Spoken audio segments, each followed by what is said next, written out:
Bueno, el otro día empezamos a hablar de conductores en equilibrio electrostático y lo que habíamos visto era que cuando nosotros poníamos un conductor en presencia de un campo eléctrico, se distribuían las cargas, de modo que esa distribución de cargas generara un campo eléctrico adicional en el interior del conductor, tal que la suma del campo que estábamos aplicando, o sea, del campo que generábamos con otras distribuciones de carga, como sea, pero que teníamos en la región donde íbamos a ubicar el conductor, y el campo en el interior del conductor, debido a la distribución de cargas del mismo, tenía que dar cero. Entonces la conclusión era, bueno, el movimiento de cargas se da, porque dijimos, bueno, un conductor tiene cargas libres, más allá de que esté neutro o tenga un exceso de algún signo de cargas, siempre va a tener cargas libres, que en particular para los conductores son los electrones, capaces de moverse a través del material y que en presencia de un campo externo se van a redistribuir por esa influencia. Entonces, si nosotros aplicamos un campo externo, las cargas se redistribuyen, generan un campo, la suma de esos campos está actuando sobre esas cargas libres que están en el interior del conductor y eso va a terminar generando que el campo que genera la distribución de cargas del conductor se iguale al campo externo y entonces el interior del conductor tiene campo cero y el movimiento de cargas cesa. Entonces eso nos lleva a conclusiones como que en el interior de un conductor no puede haber cargas, porque en cualquier superficie que elijamos dentro del conductor, al pedir que el campo eléctrico en equilibrio electrostático se anule, implica necesariamente que aplicamos la ley de Gauss en una superficie cerrada en el interior del conductor y nos lleva necesariamente a que la carga en el interior del conductor sea cero. Entonces si hay excesos de cargas o las distribuciones siempre van a ir hacia las superficies del conductor. Tengan en cuenta que esto que les digo es porque estamos en equilibrio electrostático. Bien, cuando salgamos del equilibrio electrostático va a haber cosas que no son tan ciertas, pero se los voy a remarcar. Bueno, el dibujito que tenemos a la derecha es simplemente una carga puntual positiva que le dibujamos con las flechas las líneas de campo. Bien, esto está tratando de representar las líneas de campo eléctrico de la carga puntual positiva que está en el centro. Entonces lo que vamos a colocar es un cascarón esférico conductor. Acá lo que nos dicen es que el cascarón esférico conductor tiene una carga Q positiva en su interior, o sea que básicamente lo que tenemos es esto. Tenemos el cascarón, que es el aro amarillo, que es esférico, y en el centro tenemos una carga positiva. Y que el cascarón es neutro. Eso quiere decir que no tiene excesos de carga, que la carga total del cascarón es cero. Entonces la primera pregunta es cómo se distribuyen las cargas. En este dibujo ya pueden ver que si esto permaneciera con esta distribución de cargas en el cascarón, es decir, uniformemente positivas y negativas, de modo que nos dé cero en todo el cascarón, entonces tendríamos un campo, que es el campo de la carga puntual que está en el centro del cascarón, también en el interior del conductor. Como sabemos que eso origina movimiento de cargas libres del conductor, eso va a generar una distribución y como dijimos hace un ratito, no puede haber cargas en el interior del cascarón, con lo cual vamos a pedir que haya una carga interna, en la superficie interna, y una carga externa. El comentario también se vale si nosotros pensáramos en cómo se distribuyen las cargas en el conductor. Piensen que si yo pensara que la carga que se va a la superficie interna o la que va a la superficie externa no lo hace homogéneamente, o sea, uniformemente, entonces tendría un campo, pero en este caso sobre la superficie, y eso también produciría un movimiento de cargas tendiendo a anularlo. Entonces, la distribución de cargas que se dé en las superficies, en este caso, tiene que ser uniforme. Entonces, yo estoy un poco confundida. A ver si entendí. Por esto que estabas explicando que dentro del cascarón la carga tiene que ser neutra, ¿eso de alguna forma anula a la carga que ya estaba o entendí mal? Porque me parece raro. vos tenés un material, un pedazo de, no sé, una cuchara, algo metálico. Eso está eléctricamente neutro, ¿bien? Que es la condición de este caso. Pero como es un metal, tiene cargas libres, que en particular por ser un metal son electrones, que son capaces de moverse. Tenés la misma cantidad de electrones que protones, así que en la suma de todas las cargas es cero. Ahora, las cargas libres, esos electrones de conducción, son capaces de moverse a través del material y acomodarse. Entonces, cuando vos aplicas un campo, esas cargas libres se mueven y se van acumulando. Entonces, igual no te imaginas que son electrones, las cargas libres tendrían que ir a la superficie interna los electrones, carga negativa, a la superficie interna, lo más cerca posible de la carga positiva, o sea, la superficie interna del cascarón. Negativas a la superficie interna quiere decir que dejaron un faltante de cargas positivas que va a estar ubicada, de cargas negativas en la superficie externa, que nosotros la podemos interpretar como un exceso de cargas positivas. ¿Sí? Ah, está bien. Entonces lo que pasa a ser neutro después de un tiempo es todo lo que está dentro del radio chiquito en relación a la carga positiva que había y a los electrones que se fueron para ahí. ¿Entendí bien? Claro, lo que pasa, el cascarón sigue neutro. Si vos sumás lo que va a la superficie interna y lo que va a la superficie externa, y decís la carga total de cascarón, tiene que darte 0. Tenés que tener la misma cantidad de cargas negativas acumuladas en la superficie interna que de cargas positivas acumuladas en la superficie externa. ¿Sí? Ah, y ahí creo que ahí está mi confusión, porque yo lo que, o sea, más allá de que si uno toma todo el material, la suma neta de cargas sea igual, entonces todo sea neutro, ¿Sí? Eso igual me parecía que significaba que igual estaba cargado si no estaba distribuido, o sea, si estaba distribuido de una manera así de polar, porque pasarían cosas, no sería lo mismo Claro. que esté como distribuido de manera homogénea. ¿Lo Sí, estoy pensando bien o estoy equivocada? Estás pensando bien, o sea, se redistribuyeron las cargas, entonces vos ves superficies cargadas, pero a los efectos prácticos, y te generan campos y todo, ¿sí? Ahora vamos a ver qué nos genera tener esta distribución de cargas. Tenés que pensar que una cosa es la carga neta, la carga total que tiene el cascarón, y otra cosa es cómo la tenga acomodada. Ok.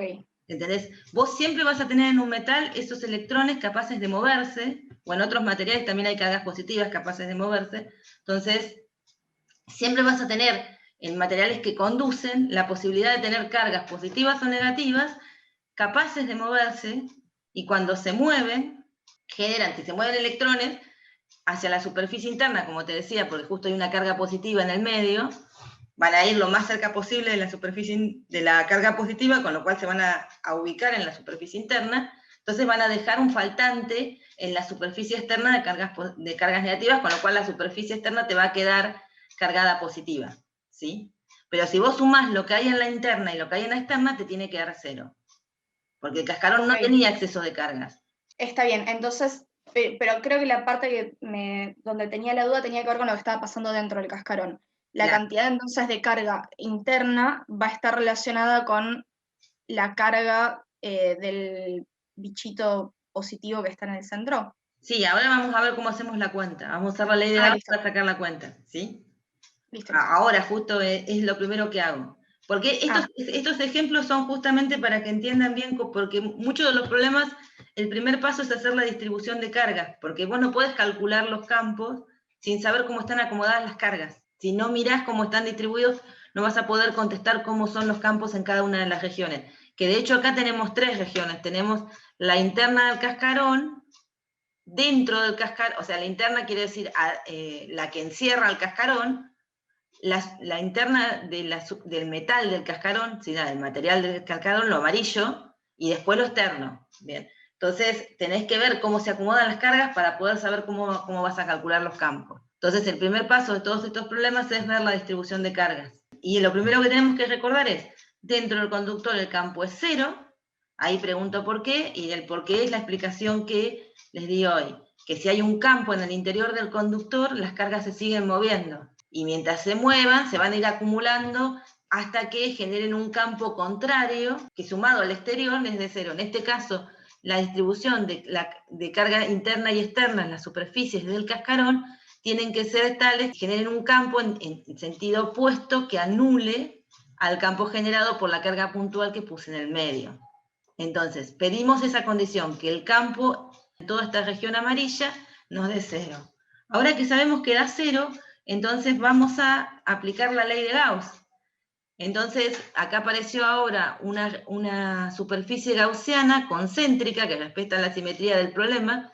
Esto tiene simetría esférica, fíjense que la carga la puse bien en el medio, y coloqué una superficie gaussiana concéntrica que respeta la simetría esférica del problema. Pero en esa superficie gaussiana, el lado de la integral del producto escalar del campo y el diferencial de área de esa gaussiana, como el campo dentro del conductor es 0, entonces esa integral me da 0. Pero eso era igual a la carga encerrada por la superficie gaussiana sobre epsilon 0. Eso lo que nos lleva es que si esta integral me da 0, Q sobre epsilon 0 es 0, Q es 0. Entonces la carga total que encierra la superficie gaussiana, que es la superficie puntada, me da 0. Pero ¿qué carga es la encerrada? La carga que encierra tiene que ser la carga que está en la superficie interna del cascarón más la carga puntual que está en el centro. Entonces pongo Q interno más la Q que puse en el medio. Con lo cual yo puedo despejar la Q interna, tiene que ser menos la carga que tengo en el centro, que es lo que aparece ahí. Ya sé cuánta carga tengo en la superficie interna. Y por esto de que no puedo tener campos en un conductor, se tiene que distribuir uniformemente en esa superficie, porque de lo contrario, si no, se empezarían a mover cargas tangentes a la superficie hasta generar nuevamente que el campo se anule, con lo cual la distribución que me asegura que en la superficie, bueno, de hecho no está definido, pero que no tenga componente tangente del campo en la superficie es una distribución uniforme. Profe, la carga que es Q sola sin ningún subíndice, digamos, ¿qué era esa carga Q sola? Esta del medio de acá, ¿la ves? La que estoy Ok, marcando con el está punto. bien, sí. Entonces, como la gaussiana tiene que encerrar carga total 0, por lo que dijimos, por este análisis que hicimos con la ley de Gauss, no nos queda otra que la suma de la carga Q que está en el medio más la que está en la superficie interna nos dé 0, porque la gaussiana porque la ley de Gauss nos dice que tiene que dar 0 la carga encerrada por la gaussiana. En consecuencia, puedo despejar la carga que está en la superficie interior como menos la carga que puse en el centro. Bien, ya sé la carga que tengo en la superficie interna, ahora tengo que sacar la que está en la superficie externa. Entonces ahí lo que digo es que la carga en el conductor, que era 0, tiene que ser la suma de la carga que está en la superficie interna más la externa. Reemplazo que Q interno es menos Q, y despejo y me queda que Q externo es directamente Q. O sea que en la superficie interna tengo menos la carga que puse en el centro, y en la superficie externa tengo más. Y eso me respeta que el cascarón tenía carga neta 0, que yo la llamé Q en el conductor, es esto, cascarón neutro. ¿Sí? Pues, Profe, una consulta porque creo que es lo que me está faltando entender. O sea, cuando vos dibujás esa línea punteada dentro del conductor, ¿qué nos quedan? Como la distribución nos quedan las positivas por fuera de esa línea punteada y las negativas dentro. claro. Y vos Ok, está lo que bien. estoy tomando es la superficie, la carga que encierra la superficie gaussiana. Y esta superficie gaussiana no está agarrando la carga Q externa, ¿sí? Genial, Está agarrando listo, lo que sí. tengo en el medio y lo que se fue a la superficie interna. Está estratégicamente elegida para asegurarme que solo me incluya la carga interna. Buenísimo. Y después usó la condición de que la carga se conserva. Si el cascarón no tenía carga neta, o sea, si tenía la misma cantidad de cargas positivas que negativas, tiene que mantenerse así, y bajo esas condiciones puedo despejar cuánto tenía que haber quedado en la superficie externa. Nos podemos preguntar si el campo es nulo en la cavidad. ¿Será 0 el campo acá adentro? ¿Qué Si es opinas? adentro de la superficie gaussiana, sí. Si incluye al Q interno, sí. Si no lo Si incluye, si no. estamos en la región donde por dentro, vamos a ver si aparece la que encierra, por ejemplo, la región roja. Esta es una gaussiana que me va a considerar la región que está a un radio menor que el radio interno del cascarón. Entonces puedo aplicar la misma lógica. Ahora el campo se va a llamar en la cavidad, ¿sí? La cavidad del conductor. No sé cuánto vale, pero si existe tiene que ser radial, porque la carga puntual me da un campo radial y la superficie está cargada uniformemente, así que si contribuye en forma radial. Así que este lado de la integral yo ya sé resolverlo. Bien, ¿se acuerdan que entonces si el campo es radial y el diferencial de área es radial porque es una esfera concéntrica, el producto escalar me queda directamente el campo en la cavidad por el diferencial de área, que como el campo sobre toda la superficie gaussiana es el mismo, son los mismos argumentos de simetría que dimos el otro día, lo saco de la integral e integro el área. Que integrar el diferencial de área me da el área de la esfera gaussiana, que es 4pi por el radio R de la esfera gaussiana. Y eso me tiene que dar la carga que encierra sobre epsilon 0, pero la carga que encierra sobre epsilon 0 es directamente la Q que puse, es la carga puntual del centro. Con lo cual termino obteniendo que en la cavidad el campo es el campo de la carga puntual. Es igual al campo en la carga puntual. Y en ese caso el R sería el R del rojo, o sea, del círculo El rojo, rojito, ¿cierto? de la esfera roja.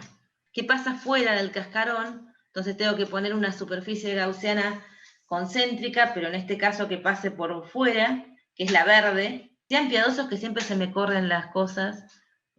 Imaginen que todas las superficies que les dibujé punteaditas están concéntricas, porque cuando les acomodo siempre algo se me corre. Entonces la verde es una esfera concéntrica, la punteadita está verde que está acá, entonces tengo que aplicar de vuelta la ley de Gauss, y cuando aplico la ley de Gauss, del lado externo sigue valiendo la simetría, entonces el lado de la integral va a ser de vuelta todo el mismo procedimiento que hicimos antes, pero con el campo externo. Entonces nos va a quedar el campo externo por el área de la gaussiana, que es 4pi por el radio de la gaussiana al cuadrado, y del otro lado de la ley de Gauss tiene que aparecer la carga total que encierra la línea punteada verde, la superficie esférica de mayor radio. Entonces ahí sí me agarra toda la carga. Entonces tengo la carga Q que puse en el centro, la carga menos Q que está en la superficie interna y la carga más Q que está en la superficie externa. Todo eso sobre epsilon 0. Entonces cuando voy a calcular el campo externo, despejo el módulo de externo que nos va a quedar Q sobre 4pi epsilon 0 R cuadrado, y bueno, siempre, o sea, recuerden que como el campo es un vector, hay que terminar describiéndolo vectorialmente, con lo cual uno pone la dirección radial, para aclarar que está en la dirección del radio, de las esferas. ¿Esto más o menos se entendió? Porque ahora vamos a empezar a jugar con cosas parecidas a esto. Yo tengo una pregunta. Sí. El campo dentro de la cavidad, viste que llegamos a que no depende de lo que haya afuera, solamente de la carga positiva. Si yo pongo una carga de prueba, ponele, se va a ver acelerada de la misma manera, no importa lo que haya del otro lado, aunque haya un cascarón completamente positivo. Te va a acelerar con el campo que te dio la solución del problema. Te va a acelerar como si solamente estuviera la carga interna. Y la carga Claro, de prueba me hace siempre... ruido que si hay un cascarón positivo, ponele, que no sé, con el triple de carga, igual se ve acelerado hacia el cascarón. Bueno, No sé. ahora tenemos que ver dónde va a estar la carga en el cascarón. Claro, pero la carga, el campo dentro de la cavidad, tipo, Bueno, no depende de lo que hay afuera, entonces no o importa sea, lo en que esta hay afuera. simetría y cómo lo calculamos, el campo nos dio que no está dependiendo del cascarón que está afuera. ¿Sí? Salvo Pero en por la ahí sí en cuestión... el cascarón de lo de adentro, porque dijiste algo del triple de carga, pero por ahí eso no puede ser. O entendí El algo mal. cascarón puede tener la carga que vos le hayas puesto. Lo que pasa es que hay que volver a hacer estos razonamientos que hicimos para ver dónde va la carga en exceso. Claro, pero una partícula cargada se vería igual de acelerada, no importa el cascarón que haya. Si el cascarón está cargado positivo, hasta la superficie interna del cascarón la partícula se va a acelerar hacia la superficie interna. Ah, listo. Después tenemos que ver qué le pasa cuando llegó al cascarón. Siempre recuerden que la partícula esta de prueba es una idealización, porque en realidad si nosotros ponemos otra carga ahí adentro, me va a redistribuir las cargas del cascarón.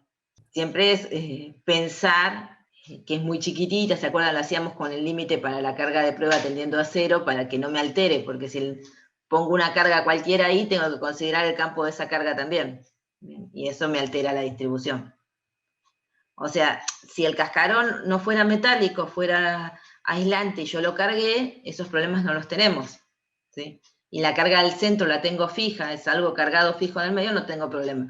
Ahora, como tengo un metal y se va a redistribuir sus cargas de acuerdo al campo el que lo afecta, entonces tenemos que prestar atención que no podemos hacer cualquier cosa ahí adentro y suponer que la distribución de cargas se va a quedar estanco, digamos, estacionaria.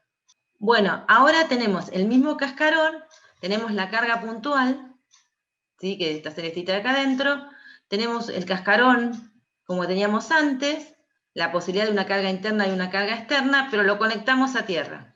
Recuerdan que la conexión a tierra era poner un cablecito que conecte la superficie que nos interesa tener a tierra con la tierra, y eso hace que la tierra se comporte como un sumidero de cargas. Entonces, veamos qué pasa ahora que conectamos a tierra al cascarón. El campo de conductor tiene que seguir siendo cero, o sea, lo que sea que ocurre, se van a acomodar las cargas para asegurar que eso ocurra. Usamos la ley de Gauss con la superficie punteada negrita que tenemos ahí dibujada, y seguimos haciendo el mismo razonamiento que antes, hasta ahí no cambió nada. Entonces, para la superficie gaussiana que está dentro del conductor, el campo interno tiene que ser cero. Entonces, la integral de Gauss, de flujo del campo eléctrico, me tiene que dar cero. Entonces, la carga que encierra la gaussiana es cero. Entonces, la carga que tengo en el centro más la carga en el cascarón, en la superficie interna del cascarón, me tiene que dar cero. En consecuencia, sigo teniendo que en la superficie interna vaya un menos Q. Pero la pregunta ahora es, nuevamente, ¿cuánto vale Q externo? Y vale cero, porque lo conecté a tierra, ¿se acuerdan? Y eso permitía que o la tierra nos entregara electrones para neutralizar, o nos quitara electrones para neutralizar también. Entonces, al conectar a tierra, la carga en la superficie externa es cero. Entonces acá lo que acabamos de hacer es dejar cargado el cascarón, ¿sí? ¿Estamos de acuerdo que el cascarón nos quedó cargado? Que ya no es más neutro. Sí. Entendí por qué el cascarón quedó cargado. Creo que me perdí con el tema de la carga externa. Porque lo conecté a tierra, entonces las cargas van a fluir hacia la tierra. Lo que sea que tendría que haberse, o sea, el cascarón estaba neutro. Cuando puse la carga positiva en el centro, el cascarón redistribuyó sus cargas, pero al conectar yo la superficie externa a tierra, perdí las cargas que estaban en el exterior. O sea, el cascarón dejó de ser neutro. Y esa distinción entre el afuera y el adentro está dada simplemente porque los electrones que se fueron para adentro quedan más atraídos, o sea, están atraídos siguen por la estando carga atraídos positiva. por la carga positiva, o sea, esa es Sí, la frontera, aparte, digamos. ahora lo puedes analizar pensando en que es un conductor, y que si eso no ocurriera, no tendrías el campo que necesitas para anular el campo interno en el conductor. ¿Sí? Ok, pero Necesitas más que allá de vayan tener las negativas adentro. Claro, está bien, pero más allá de que satisfaga eso, o sea, como que a nivel físico lo que está pasando es eso. Simplemente no se pueden, o sea, no se pueden volver a redistribuir los electrones porque les importa más la carga de dentro que... Están siendo atraídos por la carga interna. Listo, es eso. Y aparte, si vos tenés, a nivel físico ahora podés decir que si vos tenés un campo en el interior si esta condición no se cumple, tenés un campo en el interior del conductor, entonces va a continuar el movimiento de cargas. O sea, el movimiento de cargas, el conductor alcanza el equilibrio electrostático cuando anula el campo en su interior. ¿Sí? Mientras haya campo y movimiento de cargas. Y la única forma que tenés de anularlo es que venga esa carga interna a distribuirse uniformemente en la superficie interna del conductor. O sea, ahora lo puedes ver con un poco más que simplemente pensar la interacción entre dos cargas. Ahora que sabemos que Q externo es 0 y Q interno es menos Q, podemos calcular el campo dentro de la cavidad del conductor, y yo se los puse directamente y pregunto por qué. ¿Por qué digo de una que ese campo vale así? Pero no me molesté en hacer la cuenta de vuelta. En la interior, en la cavidad, o sea, entre un radio que va desde la carga positiva al radio interno de la superficie del cascarón. La situación no cambió, ¿no? Claro, la situación no cambió. Si yo aplico una gaussiana en el centro, que seguramente no la dibujé ahora, no la dibujé, como la hice en el problema anterior, voy a seguir todo el mismo procedimiento, así que el campo interno es lo mismo que hice antes. Entonces ahora el campo en el conductor, ya sabemos que es 0, nos queda preguntarnos cuánto vale en el exterior del cascarón. Entonces acá sí tenemos que aplicar nuevamente la integral de Gauss con una superficie que englobe a todo el cascarón concéntrica, y lo que decimos es que la integral de Gauss, que del lado de la integral es fácil porque todo tiene simetría esférica, así que nos va a quedar E por 4πr², pero del otro lado tengo que sumar la carga que encerraría una gaussiana que encierra todo el cascarón. Y esa carga es 0, ¿bien? Porque tengo la carga que está en el medio y la carga de la superficie interna. O sea, cuando sumo todas las cargas, como la superficie externa la perdí por conectar a tierra, esa carga es 0. Entonces, si la carga neta que encerramos es 0, la integral de flujo me da 0, y como el campo es paralelo al diferencial de área, si existiera, no me queda otra opción que el campo externo sea 0. Bueno, ahí hice la cuenta, miren, me copié y hice la cuenta. Me perdí un poquito con lo último que dijiste de que sea paralelo. O sea, yo entiendo lo que está pasando y tiene sentido, pero no, me perdí con esa parte. El campo, o sea, vos a priori no sabés si es cero, qué valor tiene, tenés que probarlo, ¿bien?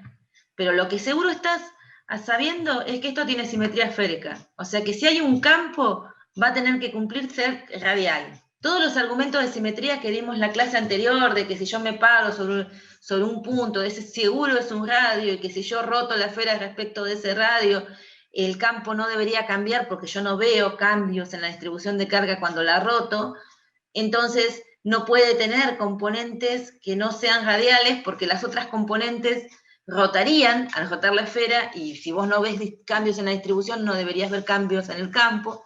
Entonces, esos argumentos de simetría siguen valiendo. El campo, si existiera, tiene que ser radial. Esta simetría te obliga a un campo radial. Entonces, cuando vas a resolver el lado derecho de la integral, tenés que proponer que el campo esté en la dirección radial, y el diferencial de área es un vector saliente a la superficie gaussiana que estás considerando y perpendicular a esta, con lo cual el diferencial de área también es radial. La superficie no está dibujada, tendría que ser una esfera más grande, concéntrica con toda la distribución. Entonces, si es radial, el campo externo, si existiera, sería radial, y el diferencial de área es radial, el producto escalar te da directamente el producto de los módulos, porque los dos vectores están en la misma dirección. Entonces te queda externo diferencial de área, que como si existiera también la simetría esférica te obliga a que cualquier punto sobre tu gaussiana, el campo debería tener el mismo módulo, lo sacás de la integral y te queda el campo externo por el área. Eso es el análisis de la parte derecha que se da para cualquiera de las gaussianas que sean esferas concéntricas de esta distribución. Ahora, del otro lado tenés que ver la carga que encerrás. Cuando pusimos la gaussianita negra, la carga que encerraba era 0. Cuando poníamos una gaussiana interna acá, la carga que encierra es la carga puntual del centro, y si ponemos una superficie externa, la carga que encierra es la suma de todas las cargas, que no era 0, porque es la carga que tengo en el centro y la carga en la superficie interna, y el 0 de la que no tengo. Entonces, como tengo Q y menos Q, esta parte me da 0. Entonces me queda que el módulo del campo por 4πr² tiene que ser 0. No me queda otra opción que el módulo del campo sea 0, porque obviamente 4π no lo es, y el r² es el radio de la gaussiana que elegí, así que tampoco puede serlo. ¿Fui clara? Creo que sí. Una pregunta. Sí. La ley de Gauss lo que me dice es el campo que genera la carga que estoy encerrando. No me dice necesariamente el campo... No, el lado de la integral es el campo. Acuérdate el análisis. La ley de Gauss es el flujo del campo eléctrico. Y ahí es el campo que generan todas las cargas. Ahora, ¿cuáles cargas van a contribuir al flujo? Y aquellas que están encerradas por la superficie gaussiana. Porque las que no están encerradas por la superficie gaussiana, si nosotros pudiéramos separar, el campo es el campo en cada punto. No tenemos 2, 3 campos. Aplicamos superposición para calcularlo, pero el campo es el campo. Ahora, si nosotros podemos separar contribuciones, las cargas externas generan un campo que atravesaría a la superficie gaussiana. Entonces todo lo que entra por una cara sale por el otro. Entonces el campo, debido a las cargas que no están dentro de la superficie gaussiana, no contribuye al flujo neto. En cambio, las que están dentro agregan líneas de campo, como de hecho estás viendo con esta carga que está acá, que está tratando de agregar líneas. Entonces, ¿cuál es la conclusión? Que del lado derecho va el campo que tengas en cada punto, y del lado izquierdo va las cargas que encierra la gaussiana, porque son ellas las que entregan líneas de campo adicionales que hacen que no nos dé 0 el flujo. ¿Ahí se entendió? Entonces me da el campo o el campo que contribuye a... Te da el campo en ese punto, porque vos la integral de Gauss la haces como la integral del campo en cada punto escalar diferencial de área. Vos te parás en cada punto de la superficie gaussiana y tenés que considerar el campo que está ahí. ¿Sí? Ese se lee en ese punto, el que corresponde a ese punto. Que obviamente es el generado por todas las cargas, tanto las interiores a la superficie gaussiana como las exteriores. Ahora, cuando vos haces la cuenta, te puede dar 0 si no hay cargas en el interior, porque todo el campo que vos tomás en una cara está entrando todas las líneas de campo, y del otro lado está saliendo.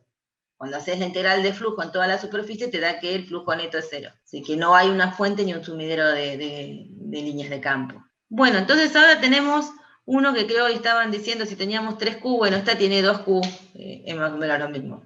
Tenemos de vuelta la carga puntual positiva en el centro, el cascarón, pero ahora el cascarón no es neutro, sino que está cargado con una carga 2Q. Entonces tenemos que calcular el campo en todas las regiones y las cargas que tenemos. Entonces, si queremos ver eso, acá la pregunta específica es cuáles serían la carga externa y los valores del campo en cada región del cascarón, si está cargado con una carga 2Q. Ahora, la condición que tenemos es que la carga en el conductor, o sea, la carga en el cascarón, es 2Q. En el primer problema, en el primer ejemplo, cuando empezamos, la carga total era 0. Igual que en los casos anteriores, voy a asumir que esto tiene simetría esférica y que voy a tener una distribución de carga uniforme en la superficie interna y en la superficie externa para asegurar el campo nulo en el interior del conductor. Entonces, la ley de Gauss, si yo la aplico sobre la superficie punteada, me tiene que dar que el campo es 0, o sea, la superficie punteada me da que el campo sobre esa superficie es 0, así que la integral de flujo es 0, porque el vector es nulo, y en consecuencia, el lado que corresponde a la carga neta encerrada sobre epsilon 0 da 0, o sea que la carga encerrada tiene que ser 0.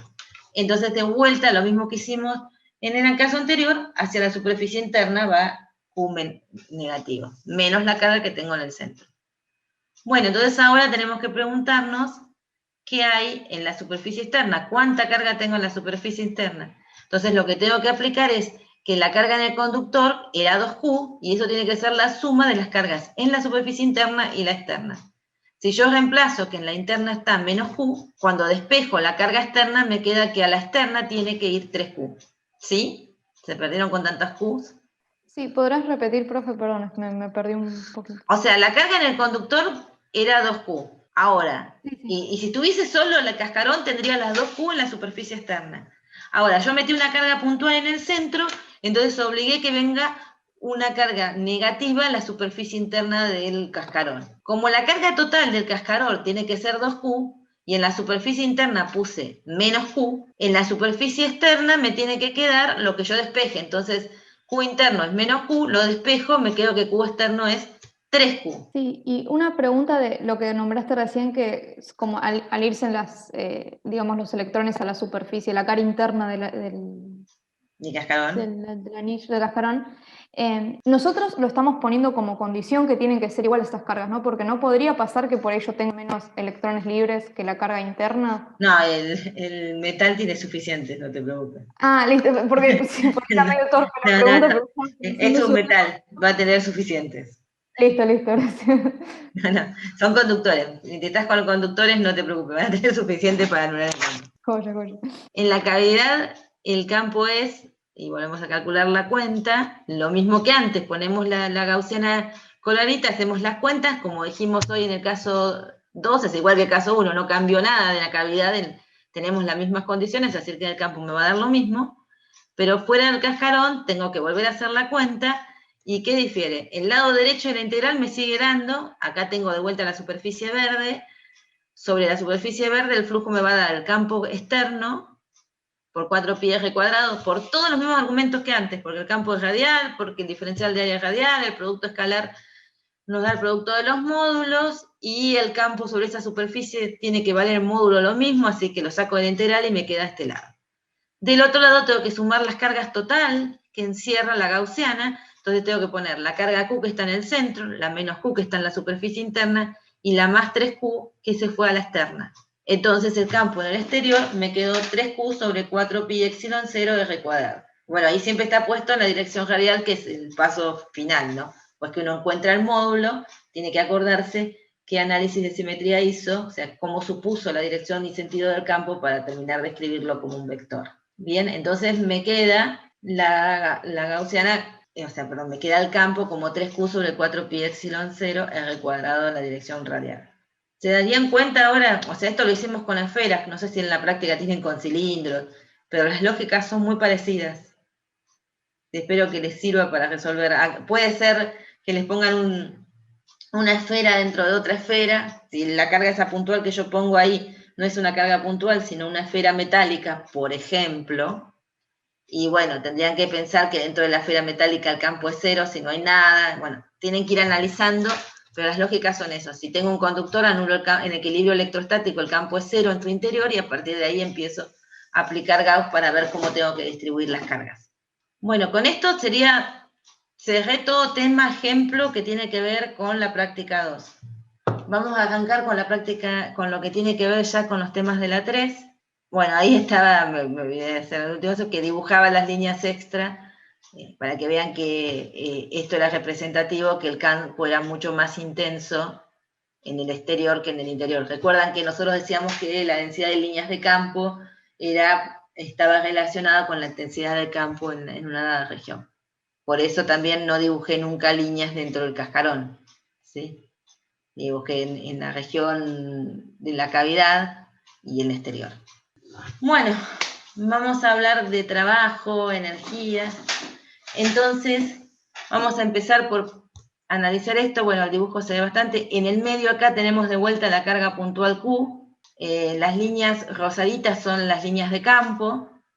Entonces yo quiero agarrar una carga de prueba y moverla desde el punto que está a una distancia de RA hasta el punto que está a una distancia RB. Y quiero calcular el trabajo que hace la fuerza eléctrica cuando lo desplazo desde RA hasta RB. Entonces el trabajo, ¿se acuerdan que era la integral del producto escalar entre la fuerza y el diferencial de camino? Ahora, cuando hacemos este producto escalar, tienen que ver que les va a quedar la parte de la fuerza que va, o sea, del diferencial de L que va en la dirección radial. ¿Estamos de acuerdo con esto? Porque nos quedaría el producto de los módulos por el coseno del ángulo φ, pero dl coseno de φ es diferencial de R. ¿Lo ven acá? Acá este puntito así representa la carga Q0 de prueba que estoy moviendo desde A hasta B por el camino punteado que está arriba. Acá tenemos la fuerza que actuaría sobre la carga en un punto especial, porque tengo las líneas de campo. Y este es el diferencial de L, que es el camino que yo sigo, que es tangente, el diferencial de L al camino, a la curva en la que estoy moviéndome. Entonces, cuando hago el producto escalar de la fuerza escalar diferencial de L, me va a quedar la fuerza por diferencial de R. Bueno, acá detallé más porque puse cuánto vale la fuerza eléctrica, que acá es como, esta Q es una carga puntual, así que tengo el campo una carga puntual, y Q0 es la carga de prueba. Así que la fuerza es como directamente la que daría la ley de Coulomb y nos da en la dirección radial, ¿sí? Y eso va a escalar diferencial de L, con lo cual R escalar diferencial de L, por lo que les estaba comentando recién, les da de R. Entonces, saco todas las constantes afuera de la integral y me queda la integral entre A y B de 1 sobre R cuadrado diferencial de R. Que la integral es sencilla y la expresión final me va a quedar esta.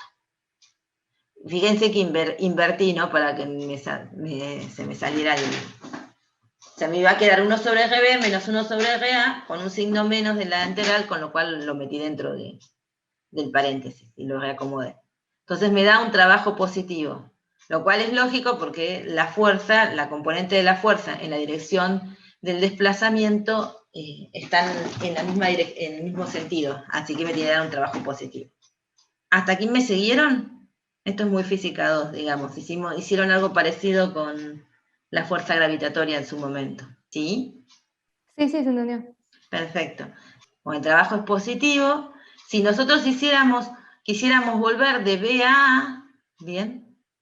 Que quiere decir hacer una integral, pero en un camino cerrado, ahora el círculo en la integral está indicando que lo hago a través de una trayectoria cerrada, ¿sí? Que sería ir de A a B y volver de B a A. Eso me daría 0, porque yo lo que tendría que hacer es la integral entre A y A, ¿bien? Me daría 0.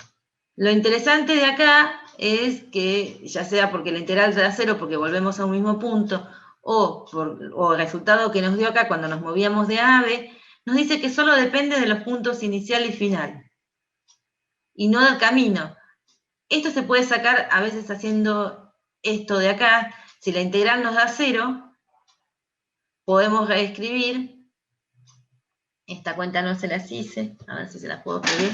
Pero pueden partir la integral en dos términos, uno que vaya de A hasta B y otra que vaya de B hasta A, invertir los límites de integración y igualar, y nos queda que la integral de A a B por la trayectoria de arriba tiene que ser igual a la integral de A a B en la trayectoria de abajo. que es lo mismo que se ve de estos RA y RB que están viendo acá, que solo me depende de la distancia a la carga puntual y no depende del camino conservativo. ¿Esto lo vieron antes en alguna otra, o sea, lo recuerdan de antes de General 2, por ejemplo? Mientras yo intento Sí. escribir. ¿Qué pasaba Sí, en General 2 cuando pasaba esto? Y que era una fuerza, o sea, era conservativo. Claro, era una fuerza conservativa. La fuerza. Esto es lo que les estaba diciendo en palabras. Vamos a dejar escrito. Tiene que dar igual a 0. O sea, si voy de A a B y después vuelvo de B a A, me tiene que dar 0. Esta integral puedo invertir los límites de integración y eso implica cambiarle el signo, lo que nos queda que esta de acá la puedo escribir como la integral en menos, perdón, la integral entre A y B de f escalar diferencial de n. Entonces, como esto está igualado a 0, me queda que la integral por el camino de arriba, vamos a llamarlo diferencial de L1, y a este diferencial de L2, para entenderlo mejor. Entonces, esta integral que queda acá es que la integral entre A y B de la fuerza diferencial de L1 tiene que ser igual a la integral entre A y B de la fuerza eléctrica escalar diferencial de L2. Que nos dice que es independiente del camino, la integral nos va a dar siempre lo mismo. Que es lo mismo que decir. O sea, son muchas formas de decir lo mismo. Esto me lo había olvidado de ponérselos. Bueno, entonces, dijimos que es conservativa, entonces la fuerza electrostática es conservativa. Y acá les hago una pregunta a ver cuánto entendemos. ¿Qué ocurre si la trayectoria en la que me muevo es a R constante? Por ejemplo, voy de A hasta un punto por acá, vamos a llamar C a este punto, voy de A a C. ¿Qué ocurriría? ¿Cuánto me vale el trabajo para ir de A a C? Y 0. Vale 0. Bueno, si aplicamos el principio de superposición, que lo podemos hacer. ¿Por qué lo podemos hacer? Porque básicamente la fuerza eléctrica, acá la estoy poniendo como la de una carga puntual, pero nosotros dijimos que si tenemos una distribución de cargas discretas o tenemos una distribución continua, que la puedo imaginar como un número infinito de diferenciales de carga que actúan como cargas puntuales, entonces esa fuerza eléctrica que me aparece en la integral del trabajo, lo puedo escribir, pero ahora pensando en distribuciones, bien, y aplicando y escribiéndola como un principio de superposición me va a llevar a que el trabajo va a depender de las distancias a la distribución de carga. Claro que la cuenta va a ser un poco más compleja, pero esto lo puedo extender sin problema. Y llegar a la conclusión de que el campo eléctrico, y no solo el campo de una carga puntual, es conservativo. O sea, porque fíjense que yo acá me traicioné, porque yo acá empecé pensando en una carga puntual, hice todas las cuentas desde yo, dije que dependía del punto inicial y final, y dije que la fuerza electrostática es conservativa. Lo que tendría que haber dicho en primer paso es la fuerza electrostática debido a una carga puntual es positiva, es conservativa. Entonces, cuando voy a pensar aplicar el principio de superposición y pensar que yo puedo escribir a esa fuerza electrostática como la suma de las fuerzas de las cargas puntuales si tengo una distribución discreta o diferenciales de cargas si es una continua, y puedo llegar a las mismas conclusiones, entonces termino diciendo que la fuerza electrostática en general es conservativa, independiente si es una carga puntual o una distribución de cargas. Bueno, acá fui poco clara, para variar, pero la idea era que dejar escrito en esta expresión que el trabajo por el camino 1 y el trabajo por el camino 2 nos va a dar siempre Q0 por, bueno, dos cosas metí juntas. En el primer tramo de esto, que los trabajos dan lo mismo, esto podemos poner trayectoria 1 y esto puede ser trayectoria 2, pero además puedo escribir la fuerza eléctrica como Q0 por el campo, o sea, la carga de prueba por el campo que está generando el resto. Eso estamos de acuerdo, que yo puedo reemplazar a esta fuerza eléctrica por la carga de prueba por el campo. Entonces dejo escrito al trabajo entre dos puntos en función de una integral del campo. Entonces la fuerza eléctrica es conservativa, su trabajo depende de los puntos inicial y final, y acá ya estoy diciendo algo más, que si es conservativa la puedo derivar de una función de energía potencial. Trabajo eléctrico es la integral de la fuerza eléctrica escalar al diferencial de L, y ahí le agregué una L a la fuerza. Y eso lo puedo asociar a una energía potencial tal que es su variación cambiada de signos menos su variación me dio el trabajo eléctrico. Bueno, el trabajo, si la fuerza era conservativa, era menos la variación de la energía potencial. El trabajo de una fuerza conservativa es menos la variación de la energía potencial asociada a esa fuerza conservativa. En este problema en el que estamos moviendo una carga en un campo o en el campo de una carga puntual, nos podemos preguntar si se conserva la energía. ¿Ustedes qué opinan? ¿Está la fuerza eléctrica cuando se conserva la energía? La energía mecánica, ¿no? Cinética más potencial. Sí. Sí. No. Sí. Está solo la fuerza eléctrica, dijimos que es conservativa, así que no habría problema. Entonces, para recordar, física 1 sería ahora, el trabajo de las fuerzas no conservativas será la variación de la energía mecánica, que es la variación de la energía potencial más la variación de la energía cinética.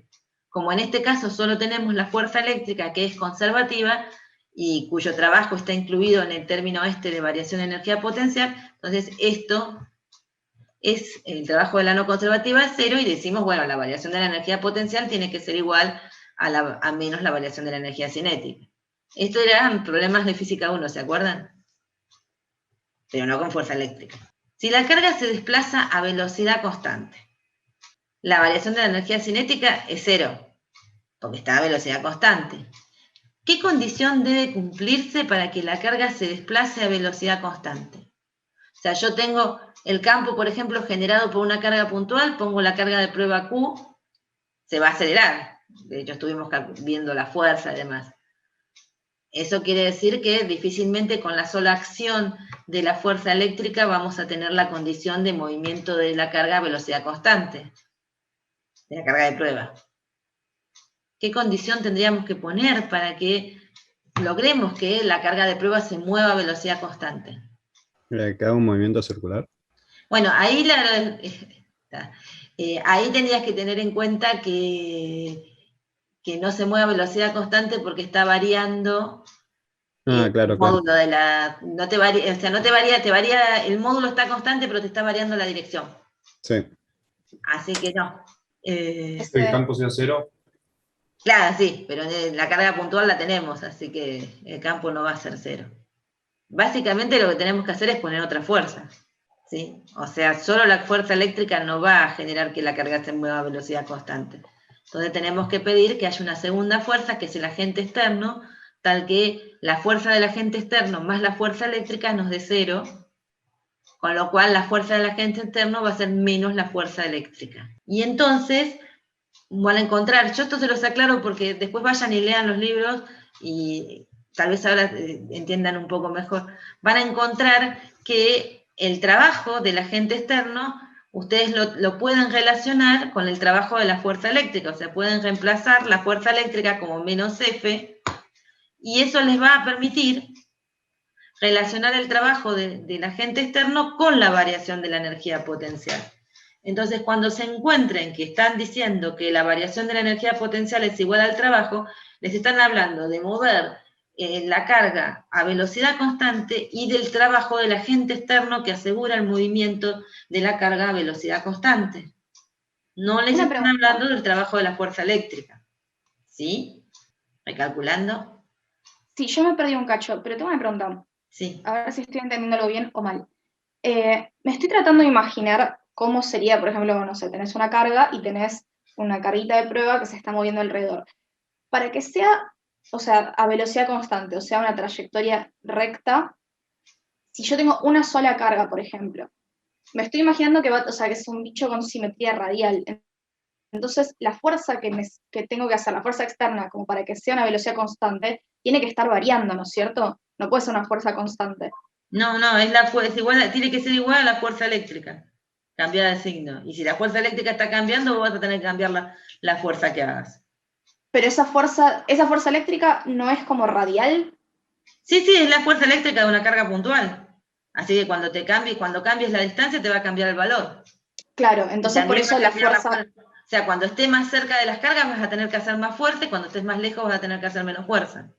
Claro, esa es la pregunta, esa fuerza externa está variando todo el tiempo, Sí. a no ser que esté estático y lo tengas, eso, Lo como que pasa es tengas que el equilibrio. claro, si está estático va a ser exactamente la fuerza que corresponda a la fuerza, pero ahí no tendrías trabajo, digamos. No, claro, por eso, Está pero si no está desplazando. pasando eso, la fuerza externa está variando todo el tiempo, ¿eso está bien? Sí, Listo. algo que lo muevas en uno de radio R constante, digamos. Claro. Que ahí te da trabajo cero también, porque la fuerza es perpendicular al desplazamiento. Te da trabajo cero, pero sí está acelerada, radialmente. Sí, porque tenés la fuerza centrípeta, digamos, la fuerza eléctrica apuntando hacia el centro. O sea, no tendrías que hacer trabajo para mover a módulo de velocidad constante sobre una trayectoria circular, digamos, alrededor de la carga. Pero acá vamos a plantear es que ustedes muchas veces en los libros van a encontrar que el trabajo de la fuerza o el trabajo necesario para mover una carga de un punto tal a un punto tal es la variación de la energía potencial. Pero cuando hablan del trabajo necesario, están hablando del trabajo del agente externo, que debe hacer el agente externo, para mover la carga a velocidad constante. ¿Sí? Perdón, profe, no entendí la diferencia entre los dos. Si nosotros trabajamos una carga de prueba y la dejamos moverse en el campo, no se va a mover a velocidad constante. ¿Estamos de acuerdo de eso? Sí, hasta ahí sí. El campo la va a acelerar. Bien. Nosotros podríamos ir tironeando, digamos, para que haga una trayectoria específica. Entonces va a haber un agente externo, que seríamos nosotros haciendo algo para que la carga siga una trayectoria específica. O por ahí la carga venía con una dada velocidad y entonces sigue una trayectoria específica por su velocidad inicial. Como sea, o sea, si está la única acción de la única fuerza que actúa es la fuerza eléctrica, podemos asegurar que la carga se va a acelerar, pero que el trabajo de las fuerzas no conservativas es cero, que toda la energía potencial se convierte en energía cinética. Ahora, y viceversa. Ahora, si nosotros queremos obligar a la carga a moverse en una dada trayectoria, entonces nos pueden preguntar cuál es el trabajo necesario para lograr eso.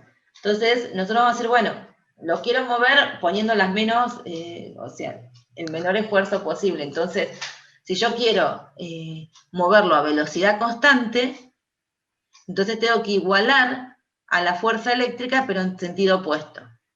De modo que la suma sobre la carga de la fuerza eléctrica y la fuerza que hago yo, que soy el agente externo, me dé cero. Con lo cual, la carga no se va a acelerar y entonces se va a mover a velocidad constante. De ahí despejo que la fuerza del agente externo es menos la fuerza eléctrica.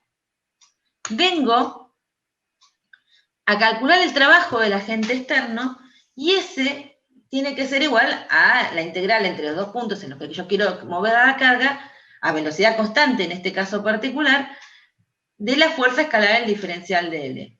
Pero yo sé por esta ecuación que la fuerza que tengo que aplicar tiene que ser igual en todo momento a la fuerza eléctrica, pero en sentido opuesto. Entonces lo reemplazo. Entonces al final me queda que el trabajo de la fuerza F es menos el trabajo de la fuerza eléctrica. Y recordando que el trabajo de la fuerza eléctrica era menos la variación de la energía potencial, el trabajo del agente externo es la variación de la energía potencial. ¿Sí? O sea, cuando vean que les dicen que el trabajo es igual a la variación de la energía potencial, están hablando del agente externo, de ese agente que tuvo que realizar trabajo para asegurar que la carga se mueva a velocidad constante. Cuando les están hablando del trabajo eléctrico como que el trabajo es igual a menos la variación de la energía potencial, les están hablando del trabajo de la fuerza eléctrica. ¿Sí? Sí. Esto generalmente genera bastante confusión, por eso se los estoy aclarando de esta forma. Entonces, acá nos terminó dando que el trabajo de la fuerza F es menos la variación de la energía potencial, y se me puede ocurrir una idea. ¿Significará esto que la fuerza F es conservativa? Si F me da igual a menos la variación de un potencial, de una energía potencial. ¿Qué opinan?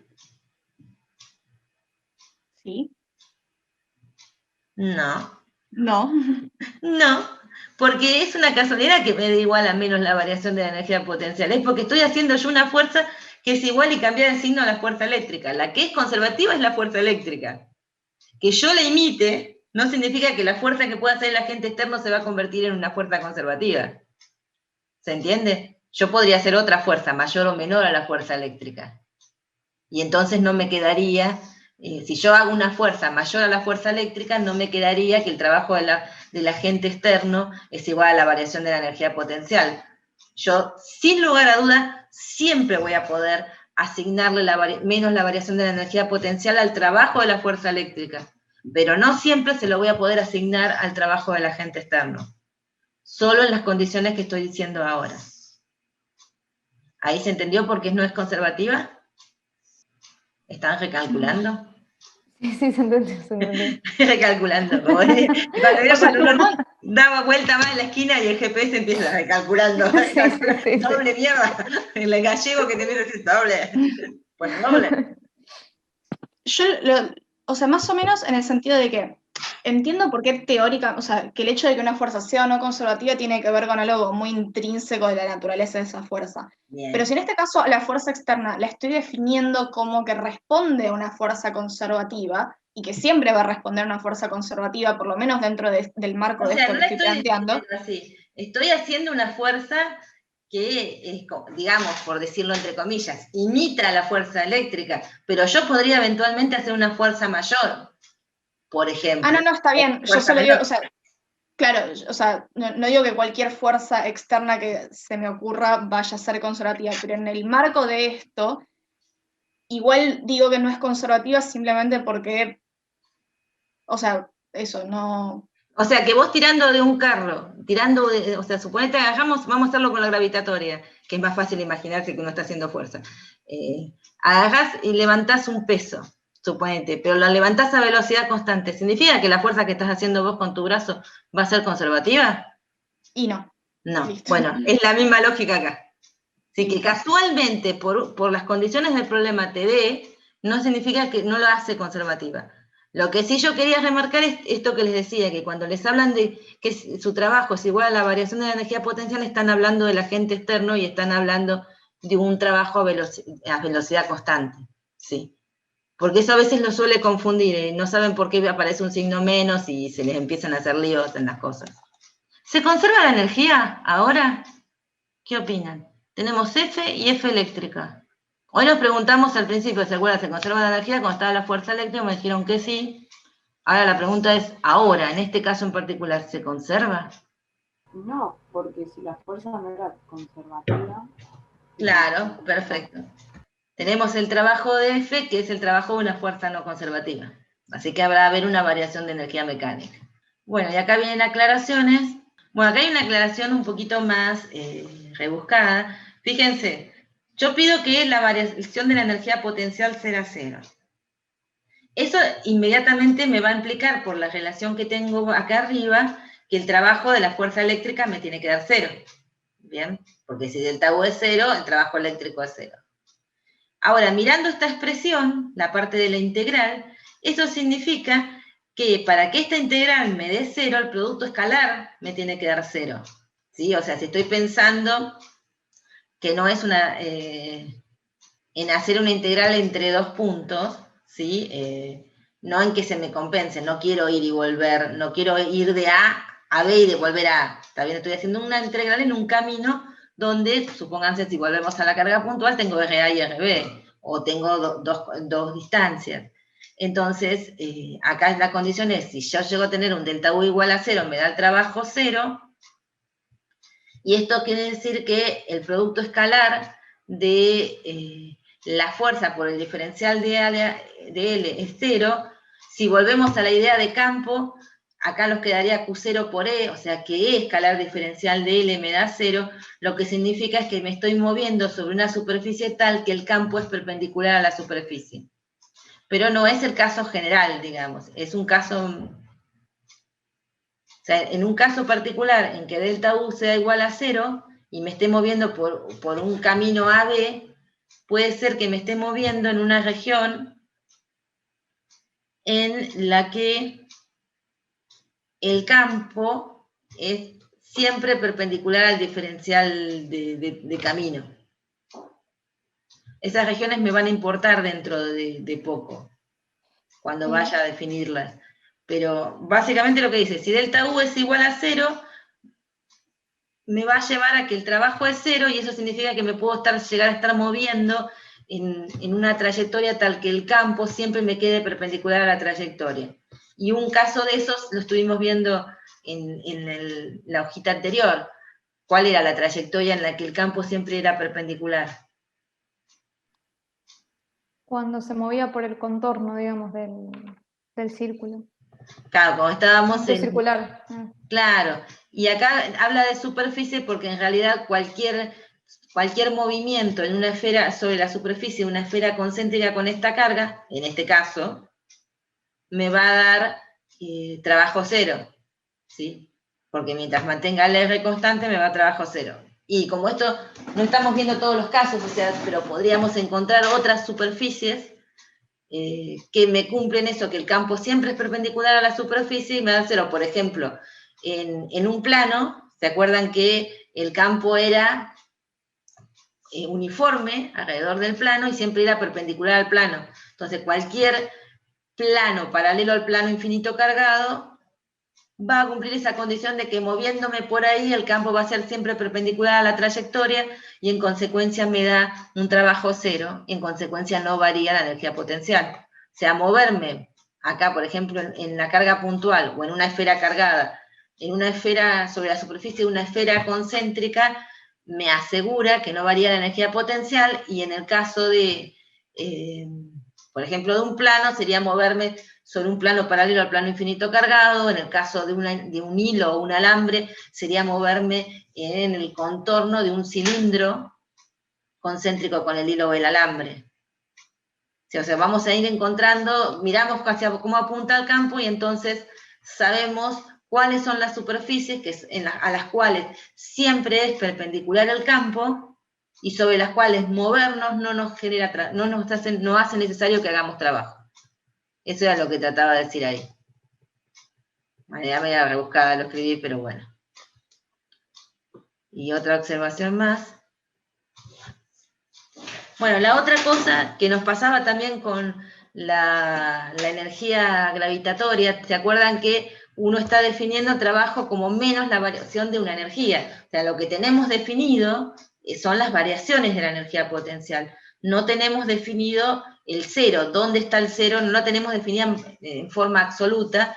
Se dice porque no sabemos dónde está el 0. Entonces, generalmente ese 0 de la energía potencial se llama referencia, y vamos a charlar hoy de dónde tenemos que poner la referencia de la energía potencial o de otra magnitud que vamos a llamar potencial, que la vamos a definir en un ratito.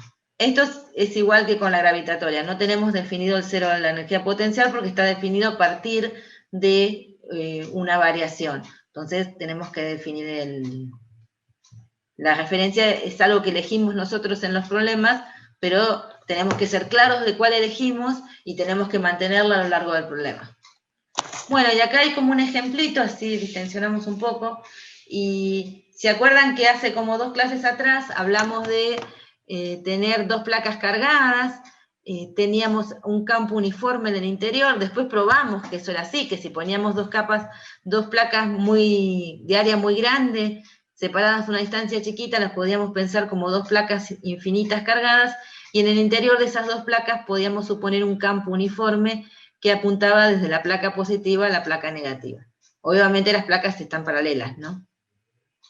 Y habíamos puesto un ion positivo que se desprendía de la placa cargada positiva y iba hacia la placa cargada negativa. En ese momento, cuando nos preguntamos, de hecho yo hice un lío bárbaro por no tener todas las cuentas hechas, pero cuando nos preguntamos con qué velocidad impactaba en la superficie cargada negativa, tuvimos que hacer cinemática, calcular la fuerza, la aceleración y usar cinemática tal cual física 1. Ahora podemos hacer consideraciones de energía. Entonces, la primera pregunta es, ¿cuál es el trabajo de la fuerza eléctrica? Y acá les pregunto, ¿está bien El trabajo de la fuerza eléctrica es la carga Q del guión por E por la distancia entre las placas. Recuerden que el trabajo era la integral de la fuerza escalar diferencial de L, y en esa resolución tienen que ver hacia dónde va el diferencial de L, hacia dónde va la fuerza, son paralelos, ¿estamos de acuerdo? Que se mueve en una trayectoria paralela a la fuerza. Esto tiene que ver con que el campo es uniforme, ¿se acuerdan que entre esas placas vale un valor constante? Lo puse en menos J, y tengo que me muevo, el diferencial de L es un diferencial de I, pero me estoy moviendo desde 0 a D, bien, perdón, desde D, desde la altura D a 0, viendo cómo elegí el eje Y que tengo acá. Entonces resuelvo la integral y me queda esto, que esta es muy fácil. Acá reemplacé lo que era la fuerza eléctrica. ¿Esto lo pudieron seguir, chicos?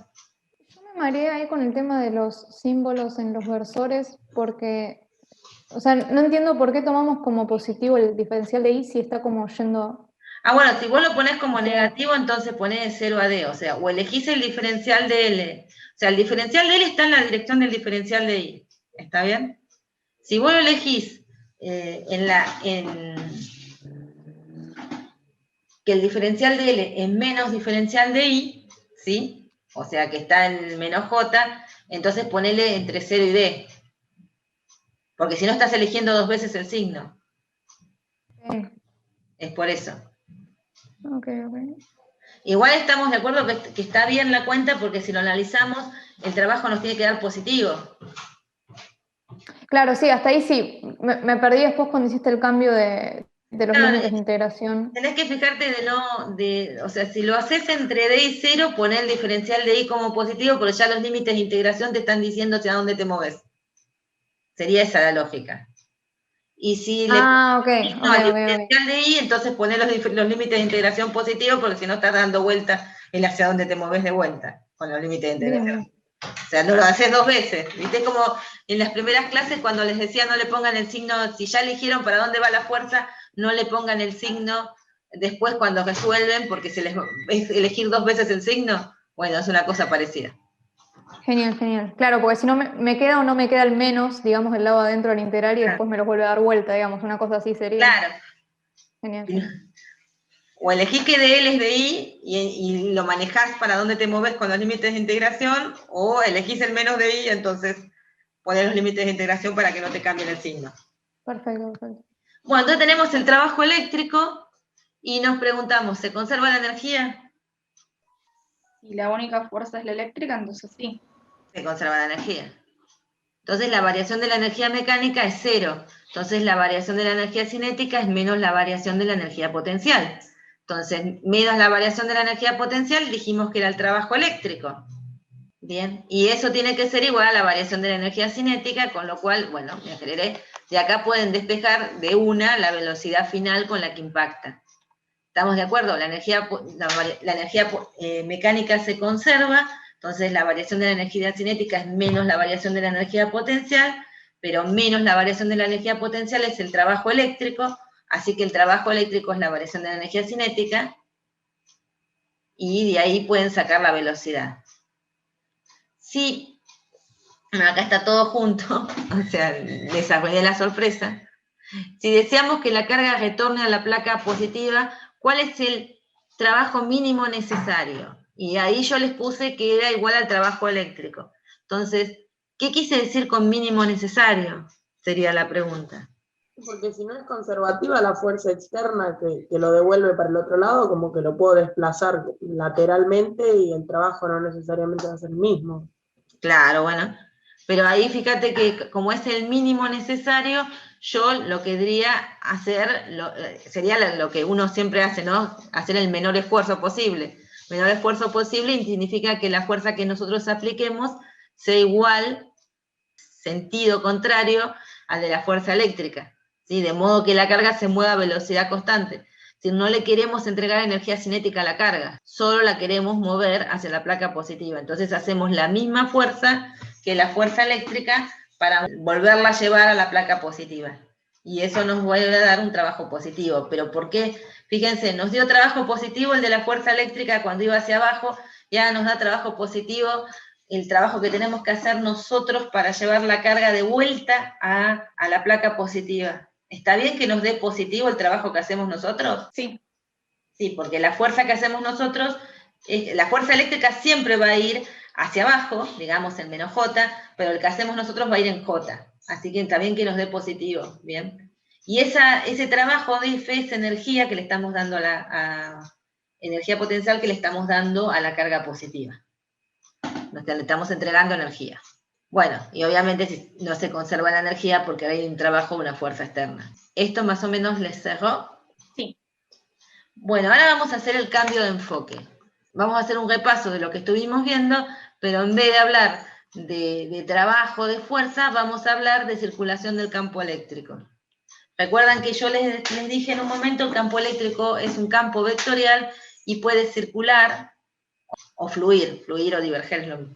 Sí, la parte de flujo salimos con la integral de Gauss. ¿Se acuerdan? La ley de Gauss tenía que ver con cómo fluye el campo eléctrico. Esa era como campo vectorial puede fluir o circular, la parte de flujo me dio la ley de Gauss. Veamos qué hace la parte de circulación. Una pregunta, circular en este caso significa que... ¿Qué significa? Significa que, o sea, el flujo nos hablaba de cómo el campo atravesaba superficies cerradas.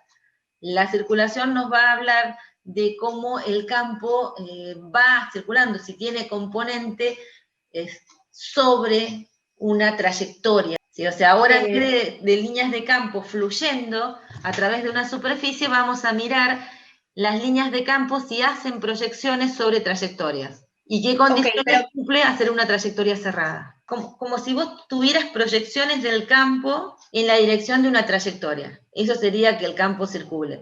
Si, por ejemplo, un campo que circula es el magnético, que en general las líneas de campo magnético son curvas cerradas.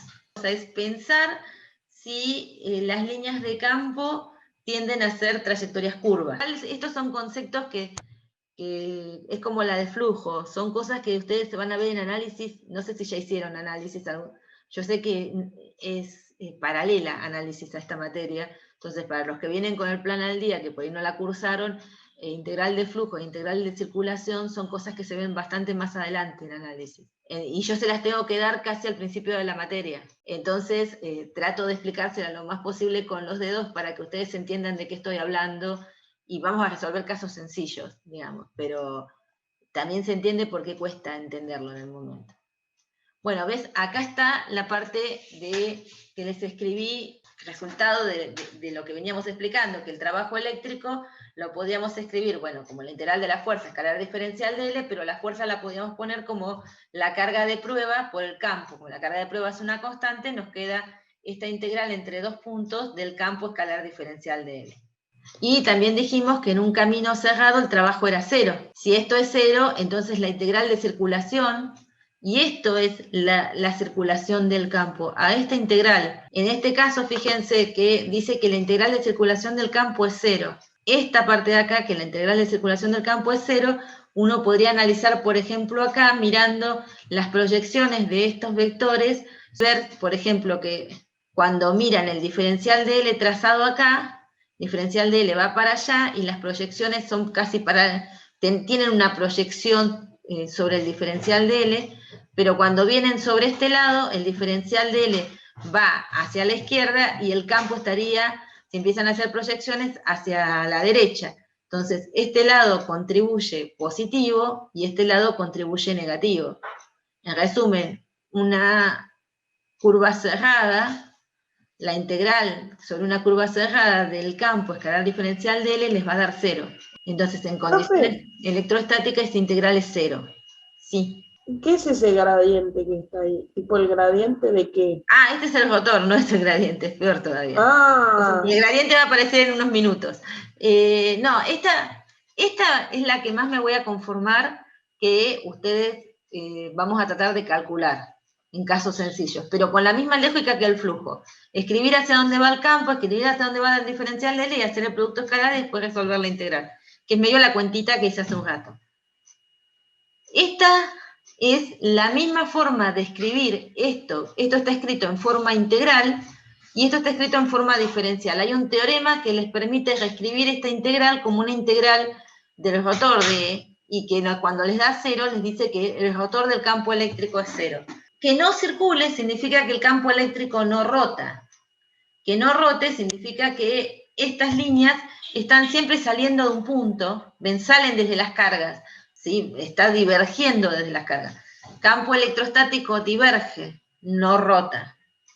O sea, lo estoy pensando en términos de una cosa medio análoga a lo que veíamos con Gauss, de que, bueno, nada, las líneas de campo están atravesando, poner la trayectoria, pero por eso una analogía muy... Claro, en la de Gauss vos querés que las líneas de campo atraviesen la trayectoria. Si no la atraviesan, no fluye el campo a través de esa superficie.